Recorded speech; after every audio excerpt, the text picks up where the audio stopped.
I teach people how to trade cryptocurrency, and in this particular video I just wanted to go 1 minute long. I might make a longer one later. You guys can subscribe to my channel to check that out. So one strategy I use in trading on futures is, if I want to enter a market, after checking my analysis and everything, the first thing I do, if I want to make fast money, like fast trade, I first pick a coin I want to trade with. Let's say I want to trade with this Litecoin LTC, or let me pick another coin from all the coins I'm seeing here.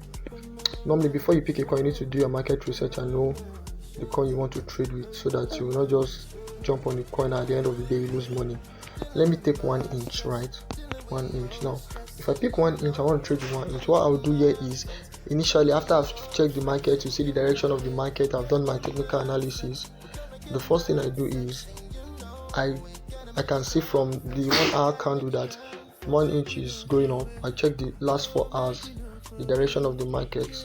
The last 4 hours, the last 4 hour candle strong, and if you check here using the MACD strategy, the moving average, convergence and divergence strategy, it shows that these two lines about to kiss. If this yellow and pink line join together, is a very good sign to show that this coin will be going up. Then I check this is the 4 hours time frame. I check the 1 day time frame.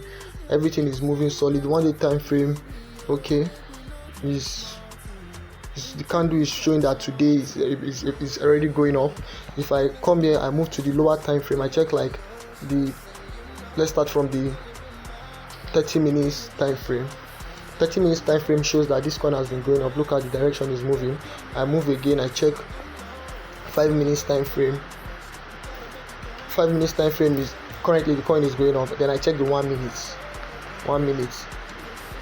Now I can, with confidence, I know that this one is going to go up. The idea is not to be in the market for long, right? What I do is, after checking all these things and setting up, it's raining now. My voice you might be hearing a little background noise. If I want to enter the market, I just go straight. I go with 1x. My leverage is 1x, or between 1x to 5x initially. I know the reason I'm telling you this. Initially, since I already confirmed the direction of the market, then I can put the amount I want to trade with and all. Then I put my take profit. Maybe I want to take profit at, maybe when this thing gets to $3.5. If it gets to 3.5, I want to take my profit. Then I put my take profit. I'm going long, so I buy long. When I buy long, right, I cannot enter this trade because I don't have any money. My money, I'm using it to trade the market currently. When I buy long and the position opens, I allow this green part to go up. If probably this thing goes to like 0.05 or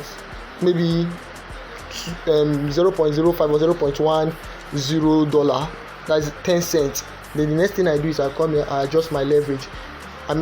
Before adjusting my leverage, I come to this stop profit and loss. Then I come to position. When I come to position, I come to put a stop loss immediately.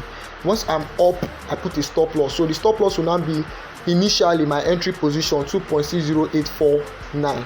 So I put it 2.60849. That's where my stop loss is going to be. That is my entry position, so that in case the trade is going against me, I will not lose money, right? When I put, let me just show you guys what I mean. So I come here, I put my 2.60849. This is my entry position, and if I want to make my stop loss that this one, the trade is going to remove it, because for any trade I enter, they are going to take maintenance fee. I can just adjust this stop loss to like 2.60890. Then I check, okay, it's not giving what I want. Let me check 2.120. okay, 2.150. So I know the reason I'm checking like this, so that I will know now 0.001 USDT. So even if this trade takes me out, I'll be in gain. Then let's make it 2.6200, 0.02, then confirm. So whichever way, once this thing hits 0.002, I'm out of the trade. Then I take my profits. That's I go back and enter the market or whatever. But then normally, for you to do this, you are supposed to allow this to have gone to like maybe 10% high, with your analysis. After doing that, I now come to adjust leverage. I increase my leverage from the X1 or X5 to probably like X10, and I leave it there. If the coin has gone up, and I've seen that my projection is working, everything is moving very fast, I want to now make massive profit. I'm monitoring the market under the 1 minute candles candle frame, 1 minute time frame. From 1 minute time frame, if I see that this coin is about to go up, I can see the sign and my analysis is correct, and I check the 5 minutes time frame, it agrees with the 1 minute time frame. The next thing I do is I come here. This is where I take the massive risk. Since I put a stop loss, I'm already safe. I just come here, adjust my leverage, and I move it boom to highest, maybe X75 or X50 or X45, depending on the risk I want to take. When I push down my leverage up, the next thing that happens, network is not good. The next thing that happens is the coin will continue to go faster. So this time around, this little percentage that I show here, the coin will be increasing. If it goes against me, I'm out of the market and I'm not taking any loss. If it goes my direction, boom, I'm going up. And once I'm going up, I pick profit, maybe very, very fast. I just pick the profit I want to pick and I leave. That is when you want to make fast money on futures. It is very, very technical, but if you can do it perfectly, you will not take any loss and you're going to make profit. If you don't make profit, you will not make any loss. That is one strategy I use on Binance Futures. Hit the subscribe button, turn my bell post notification on if you like videos like this, so that when I drop another interesting content, you'll be among the first to see it. That being said, I hope to see you in my next video.